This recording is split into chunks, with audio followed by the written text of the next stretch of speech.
Boa noite pessoal, boa noite a todos, casa cheia, que bom. Acho que todo mundo aqui já me conhece, né? Meu nome é Alexandre, é um nome pomposo, mas os amigos todos me conhecem por Alex, né?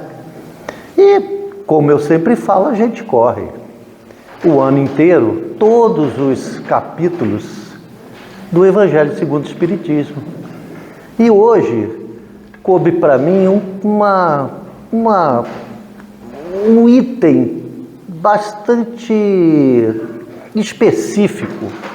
E eu já vou dizer para vocês que é uma coisa bastante difícil de falar. É como eu sempre falo, falar de defeitos do ser humano é muito fácil, basta olhar para si mesmo e você consegue falar, né, com uma facilidade imensa, né? Mas quando nós vamos falar de virtudes, a coisa começa a complicar. Primeiro que a maioria delas nós ainda não os temos, né? A gente briga para conseguir, para melhorar, mas ainda a gente ainda não as incorporou. E hoje nós vamos falar talvez daquele assunto mais difícil, não difícil, mas que está um pouco longe ainda da gente, que é a lei de amor, né? É o capítulo 8, amar o próximo como a si mesmo, o item 8, instrução dos espíritos, a lei do amor. A primeira coisa que durante muito tempo eu fiquei pensativo enquanto espírita era: por que que Deus é amor? Eu acho que muita gente fala assim, mas tudo bem, Deus é amor. Bacana, né? A todas as religiões praticamente falam isso. Mas por que que Deus é amor? Por quê? Onde está a racionalidade disso? Primeiro, como o Roberto já deu até spoiler, né? Não dá para saber tudo que Deus é. A gente ainda está muito no início da caminhada para conseguir entender a natureza íntima de Deus, ou pelo menos todos os seus atributos. A gente consegue conceber que tudo que nós temos de melhor, que o ser humano tem de melhor, já que todos nós, do mais equivocado irmão desse planeta ao mais assertivo irmão desse planeta, todos nós possuímos o DNA de Deus, DNA divino. Então, se assim é, as boas coisas que nós temos no nível micro, né, no micro, bondade, justiça, aí vamos pensar, temos bilhões de coisas para pensar. Deus tem que ter, e aí tem, né? Porque não seria Deus, tem que ter isso no nível máximo. Então ele tem que ser bom, mas ele tem que ser bom, totalmente bom. Se tiver um pouquinho de maldade ou de não bondade, né? Um pouquinho, não seria Deus, porque teria alguém que poderia ter essa qualidade, né, com ele, e esse seria Deus, e não essa pessoa que esse ser que a gente raciocina com Deus, né? Então, baseando nesse ponto que Deus é, em ponto máximo, tudo que nós somos de melhor no nosso DNA divino, qual é o momento onde normalmente a gente se sente pleno? Eu acho que quem já teve filhos aqui vai concordar comigo. Quem ainda não teve filho, talvez não consiga coisar. Qual é a situação da materialidade considerado por qualquer um dos momentos mais perfeitos, né? É o nascimento de um filho, ou não? É aquele momento onde você transborda para fora de você, né? Lógico que aquele primeiro momento tem nervosismo, tem uma certa inquietação natural, afinal de contas nós somos seres ainda bastante imperfeitos. Mas passado aquele primeiro momento, quando você olha aquela coisinha, cá entre nós, criança é bonita, né? Pode ser, a criança é bonita. Aquela coisinha, você olha e você se sente transbordar por alguma coisa que você mesmo não sabe explicar. Concorda comigo? Por favor, alguém? Não é isso, não é aquela sensação que você tem? Aí eu pergunto, se nós temos o DNA divino, e se nós, micro, vendo um rebento nosso, você tem esse enlevo, como é que aquele cara, aquela energia, eu falo cara, mas está muito errado, aquela energia que a gente dá o nome de Deus, né? Aqui, né? Tem vários nomes, né? Mas essa energia que a gente dá o nome de Deus, que através da sua vontade, ele fez e mantém o universo, ele fez o universo e o mantém, né? Ele não sentiria por esses rebentos, né?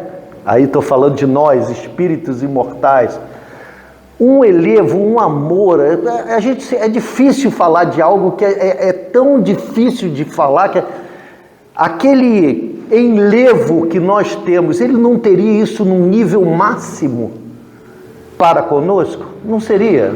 Não seria lógico? Eu estou tentando fazer um raciocínio lógico, porque é difícil falar de Deus, né?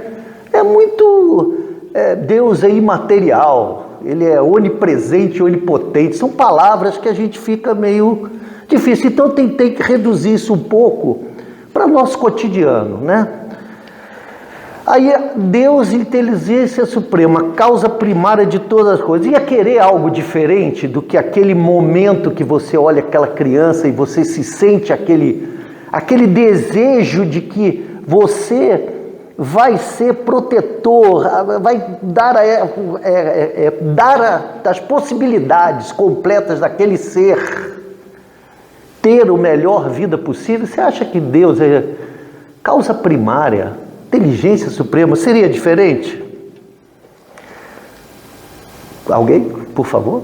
Está todo mundo paradinho. Até terça-feira ninguém fala nada. Estou assim, não, vamos relaxar aí, pessoal. Vamos relaxar.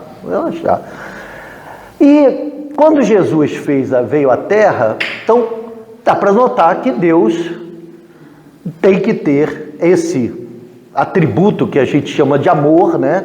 Amor, no seu ponto extremo, concorda? E Jesus veio corroborar isso. Ele falou, eu e o Pai somos um, né? Então, ele e o Pai era um, ou seja, ele tinha um contato muito maior do que o nosso, que o nosso quase não tem, né? É o Wi-Fi problemático, aquele Wi-Fi problemático, você fica procurando, é rede de telefone, né? Que você fica, onde é que está?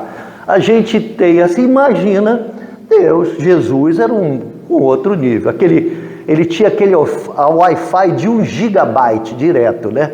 Aí eu pergunto, quando ele se disse, eu e o Pai fomos um, e ele falou um mandamento maior da lei dele, ele próprio. Qual é o maior mandamento? Aí Jesus falou, tu sabes qual é o maior? Ama o teu Deus sobre todas as coisas, sobre o céu, a terra, até um. Mas em suma, ama a teu Deus sobre todas as coisas. E ele fala, eu te darei o segundo, que é igual ao primeiro. Ama o próximo como você ama a ti mesmo. Então, se vocês notarem, ele botou 3 amor. Ama o Pai, ama a ti mesmo e ama o próximo. Na verdade, ele falou amor, amor, amor, e é bem claro. Qualquer um que estudou, seja em qualquer religião que seja, nota que toda a fala de Jesus é o amor feito carne. Ele amou a todos, sem a menor discriminação. Ajudou o aleijado, falou com a mulher da Samaria, e pediu apedrejo. Era o amor. Ele e o Pai eram um, ele era o amor encarnado. Ele, com esse mandamento, ele nos deu o caminho mais claro para a nossa felicidade. Primeiro, no relacionamento com Deus, né? Amar a Deus sobre todas as coisas. E não tinha nenhum parênteses embaixo assim, mesmo quando você recolher, né, o remédio amargo da sua plantação. Então, ama a Deus sobre todas as coisas, inclusive quando você bate o carro, briga com a esposa, né? Parece brincadeira, mas muita gente esquece isso. Ama a Deus sobre todas as coisas. 90% de nós, talvez até mais, a gente ama a Deus, mas aí dá topada no chão, é a primeira coisa que você... Por que você, Deus, deixou fazer isso?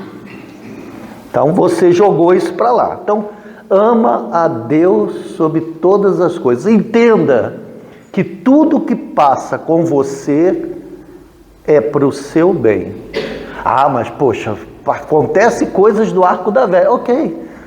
Tudo que Deus permite que nos aconteça nada mais é que nós recolhendo o fruto, ou pelo menos o fruto do nosso próprio plantio. Não adianta você plantar abacaxi e querer colher melancia.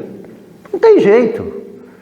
Iremos recolher todas as energias que nós enviamos para o universo. Faz parte da lei de sintonia. Se eu penso e sinto mal, eu mando para o universo, vou receber essa energia amplificada com todos aqueles seres que estão ao nosso lado. É o que eu brinco aqui, os 29 que estão aqui atrás, né? Esses seres têm uma sintonia comigo.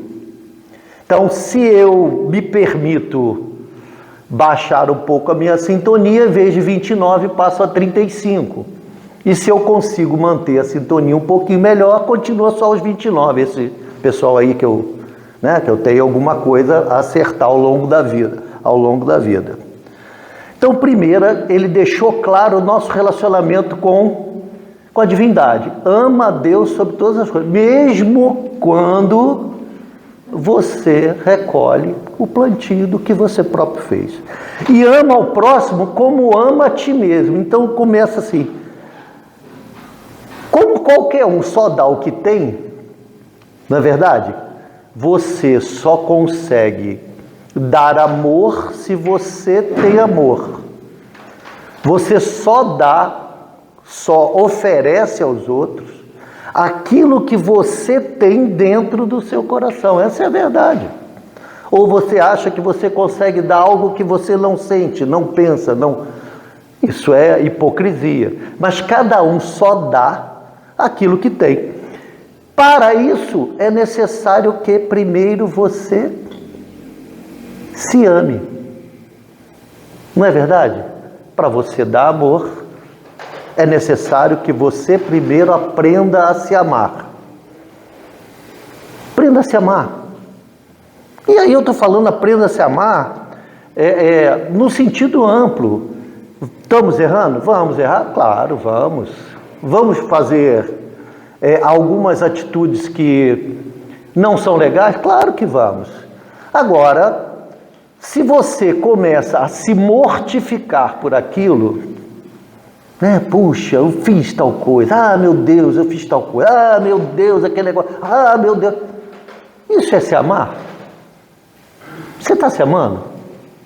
Vamos lá, por favor. Você está se amando quando você se autoflagela o tempo todo? E a gente faz isso com uma certa constância. Não é verdade? A gente faz isso com uma certa constância.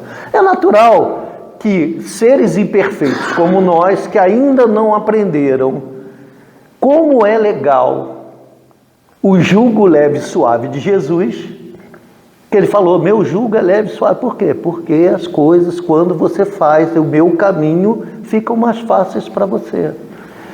Se, como nós não entendemos isso, nós ainda temos diversas atitudes que não são muito boas, ok?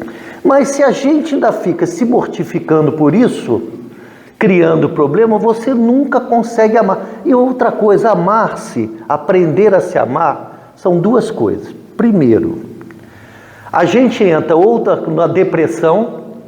Muita gente, quando começa a observar o que eu sou, afinal de contas, o que eu sou na verdade.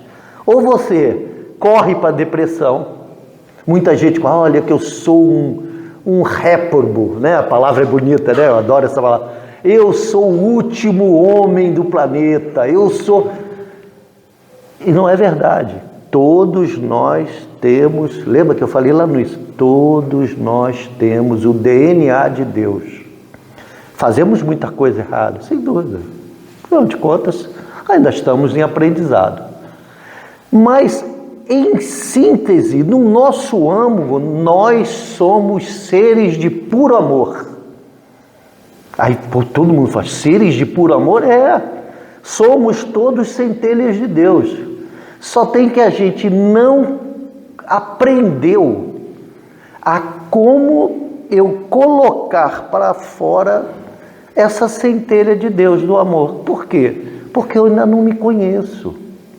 Eu ainda não consigo olhar para o outro, a olhar para a pessoa que está ao meu lado e notar que esse outro, ele nada mais é do que eu em outra pessoa. Se eu consigo ver que eu sou imperfeito, que eu tenho orgulho, que eu tenho egoísmo, que eu não consigo transmitir em palavras, às vezes, o que eu estou sentindo, e é o que acontece, problemas da comunicação, como isso acontece na nossa existência. Se eu não consigo ver isso em mim e aceitar que isso faz parte de mim, eu não consigo olhar o outro e aceitar o outro como ele é. Ele é imperfeito, ele tem atitudes imperfeitas, ele não consegue, às vezes, traduzir em palavras todo aquele sentimento que ele sente. Eu costumo brincar, e eu vou brincar de novo aqui, todo mundo acorda um dia com os dois pés esquerdos, ou será que não? Aquele dia que você acorda, abre o olho e fala assim, meu Deus, por que eu acordei? Que devia estar dormindo. Todo mundo tem isso. Mas à medida que você começa a ver que isso é você, e que você tem essa característica, você começa a olhar o outro também tem. E aí é muito mais fácil você olhar o outro com indulgência, com benevolência, indulgência e perdão. Por quê? Porque o outro, na verdade, passa a ser o meu reflexo. Às vezes, quando você fala alguma coisa para um familiar seu, fala alguma coisa, e aquela coisa retorna para você, às vezes até numa agressão ou numa coisa, você para e fala assim, peraí, eu já fiz isso, com certeza eu já fiz isso, porque eu sei o que eu sou. E aí você consegue olhar o outro com indulgência, fala, poxa, ele também tem direito de um dia acordar com os dois pezinhos esquerdos, ele tem esse direito. E se a gente dá esse direito a nós mesmos, se nós damos esse direito a nós mesmos, por que não dá-lo aos outros? Né? E a gente entender o amor, para que a gente possa entender essa dinâmica do amor, eu vou voltar um pouquinho mais atrás. Tudo que fazemos ao longo de milhões de encarnações, nós viemos do mundo animal, né? Já estivemos no reino mineral, já estivemos no reino vegetal, já estivemos no reino animal, né? Apesar de nunca fomos, isso que é interessante isso. Eu estive como mineral, mas eu não era o mineral, eu era o espírito imortal. Eu estive no reino vegetal, faltou, obrigado, reino vegetal, mas eu não era uma planta. Eu estava, naquele momento, vestido com uma veste de planta, e eu estive um dia animal, mas eu não era um animal. Eu estava vestindo uma pele animal. É bom a gente começar a tirar isso. E como eu vivi todas essas transições por sei lá quanto, milênios, muito que nós usamos hoje é o instinto. E durante muito tempo usamos o instinto. O instinto de preservação, o instinto de conservação da espécie. Estou falando aqui instintos até dizer chega. Só tem que quem se utiliza mais do instinto do que a razão, ele está mais perto do animal do que do ser humano. Então, se você toma qualquer atitude sem raciocinar, e é isso que é instinto. Instinto é que você faz e vai pensar depois. E outra coisa, quem já não falou uma besteira tamanho gigante? Ó, quem aqui não ouviu um negócio e pá, depois falou e parou assim, caramba, falei uma besteira imensa. Isso é instinto. Instinto não tem raciocínio, é aquele que tomou, bateu, levou. Se você se permite ser assim, você está mais próximo do reino animal do que no reino nominal. Depois a gente passa por um sistema já com melhor, já no reino nominal, já com melhor nível de entendimento, a gente começa a ter as sensações. O que são sensações? Sensações são estímulos que vêm de fora, TV, televisão, rádio, um toque, qualquer sensação que atinja um dos nossos 5 sentidos, qualquer coisa que atinja um dos nossos sentidos. E nos faz ter sentimentos e pensamentos baseados naquilo. Isso é sensação. Agora, a pergunta, a sensação não é externa a nós, ela é interna, porque eu vou usar o exemplo que eu sempre uso. Eu, durante muito tempo, tinha uma certa atração pelo bombom. Uma atração assim, pouca, comia um pacote de 1 quilo, uma coisa pequena assim, sabe? Bem mínima. Em compensação, eu sei gente que você pode botar um pacote de bombom na frente dele que ele não vai ter a menor atração por aquilo. Aonde estava o problema? No bombom? Hein? Onde está o problema? É no bombom? Né? A bebida. Onde está o problema? É na bebida, na garrafa? Não, o problema está em você. Então, assim, sensações são coisas que nos trazem e nos fazem tomar algumas atitudes. Na medida em que você deixa essas sensações te dominarem, você tem as famosas, como é que chama? Sensações desenfreadas. Eu vou botar mais assim, agora me faltou o nome, vamos lá. Razão, não, onde é que está? Tá vendo? São as famosas, vamos lá, não lembro. Aquelas sensações que te dominam são aquelas desenfreadas, aquelas que você não consegue colocar, não consegue dominar. Né? Me faltou o nome agora, mas é preferível até a gente entender do que ter nome. Na medida em que você está em alguma coisa onde você não consegue controlar, celular, todo mundo gosta de celular, tá? Todo mundo olha celular muito? Olha, pode ter certeza, né? Todo mundo olha. Agora eu pergunto, se você larga o celular durante um tempo e você começa, onde é que está meu celular? Cadê meu celular? Será que chegou uma mensagem? Será que alguém já me falou? Isso é uma sensação que causa alguma coisa em você desenfreado. Você não consegue mais controlar.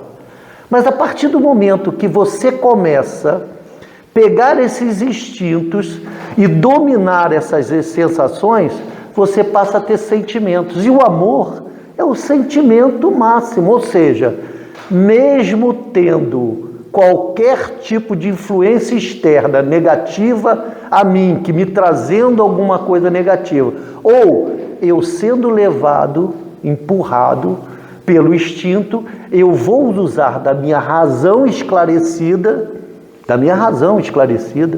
eu não vou fazer isso porque isso me escraviza. Mas isso me escraviza ao quê? Isso me escraviza ao quê? Isso me escraviza a esse corpo de carne. Todas essas sensações me escravizam ao meu corpo de carne. Ou seja, é como eu brinco, né?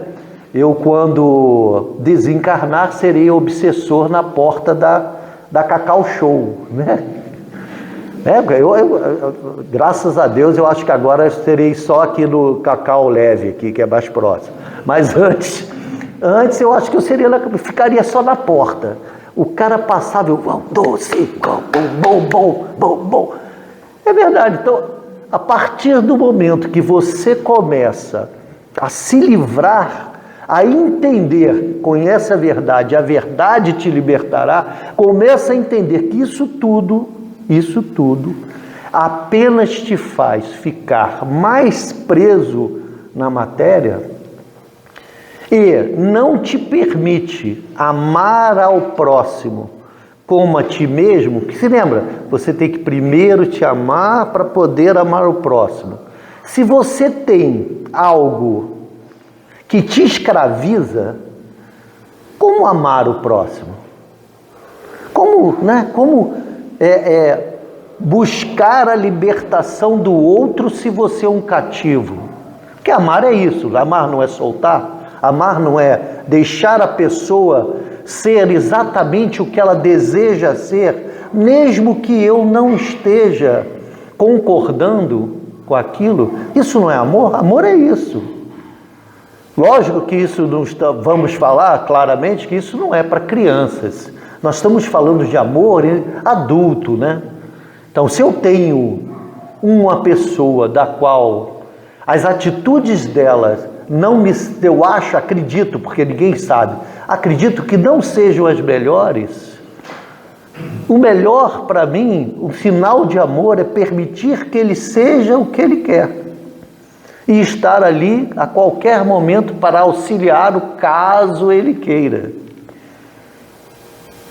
Que é difícil, porque você, é como fala, a gente, vou falando de filhos, né? Você já percorreu um caminho e já bateu a cabeça num determinado local. Seu filho fala, pai, eu quero fazer tal coisa. Você sabe que aquele caminho vai bater a cabeça. É um caminho, pelo menos é a lógica, né, que bate a cabeça. Você pode simplesmente não vou, apesar de que adultos você não diz não, né? Mas você pode criar uma série de empecilhos. Mas o amor não é esse, é dizer assim, meu filho, quando eu fiz isso, aconteceu isso. E eu quebrei a cabeça aqui. Agora, o livre-arbítrio é seu. Você tem que entender o que vai acontecer. Eu estou aqui para te auxiliar no que possa acontecer. Quando a gente começa a tomar controle dessas nossas ações, quando a gente começa realmente a entender a si próprio e começa a ter controle sobre os nossos instintos e sobre as nossas sensações, nós passamos mais claramente a permitir que o outro erre, sem deixar que o erro do outro nos abale.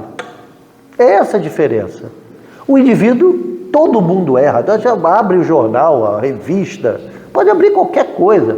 Tem diversas atitudes incorretas.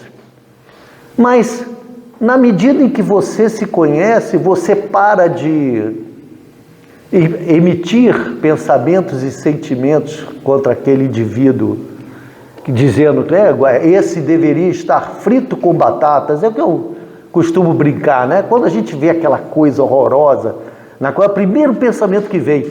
Puxa, esse devia estar frito com batatas. Só tem que esse pensamento é completamente contra a lei de amor. Completamente. Porque aquele indivíduo, ele é digno da nossa benevolência, da nossa indulgência. Por quê? Porque aquele indivíduo, ele é tão imperfeito quanto eu.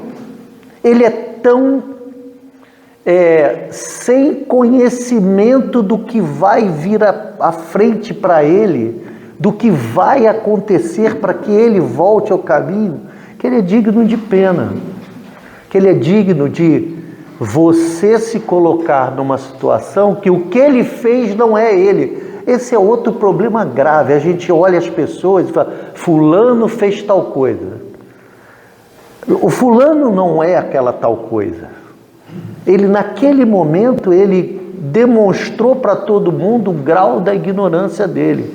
Mas ele tem, por favor, alguém aí, ele tem o DNA divino, lembra que foi? Ele tem o DNA divino. Naquele momento ele demonstrou toda a ignorância momentânea dele, mas ele tem o DNA divino. E assim eu pergunto, o que seria se todos os homens fizessem a lei do amor? O que seria? Já imaginou se todo mundo fizesse ao outro somente aquilo que gostaria que o outro fizesse com você, mas você se conhecendo? Você se conhecendo. O que ia acontecer com a humanidade? Seria um mundo onde todas as mazelas criadas pelo próprio homem desapareceriam. Concordam? Todas essas mazelas que nós temos, né? Seja financeiras, seja moral. As financeiras acabariam primeiro, né? Porque, na verdade, as mazelas financeiras nada mais é do que o acúmulo de dinheiro em alguns locais, né?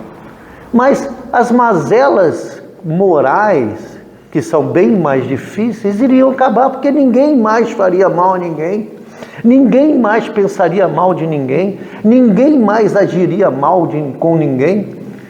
Era um verdadeiro paraíso, né? Viveríamos o mesmo paraíso, e todos nós teríamos sentimentos nobres, que é a benevolência, indulgência e perdão, que, na verdade, esses três são, eu botei 4, esses três são interpretados como a caridade, como Cristo a imaginava. E o que é caridade? Caridade nada mais é que amor em ação. Então, quem é benevolente, indulgente, e por ser indulgente acaba perdoando aquela situação dos outros, está nada mais, nada menos que amando. Através desse nome, é que eu falo, a gente tem mania de dar nome. Caridade nada mais é que amor agindo. É o amor agindo, que a gente deu um nome assim bonitinho, caridade. Mas é amor agindo. E aí eu pergunto uma coisa como seria o caminho então do amor? Como é que é o caminho do amor? Como é que a gente trilharia esse caminho? Eu falei nele o tempo todo, eu vou tentar fazer um resumão aqui. A primeira coisa que a gente tem que fazer qual é? Por favor? Eu falei um tempão, alguém deve saber. Qual é a primeira coisa que a gente deve fazer? Conhecer-se a si mesmo. Você só ama o que você conhece, né? Você só consegue amar o que você conhece e respeita. Não é verdade? Você ama quem você conhece e respeita. A partir do momento que você se conhece e, apesar das suas imperfeições, você se respeita, você passou a se amar. Então a primeira coisa é conhecer-se a si mesmo. Sem autopiedade, né? Sem aquela, coitadinho. Porque todos temos DNA divino, já falei isso 10 vezes aqui, todos temos.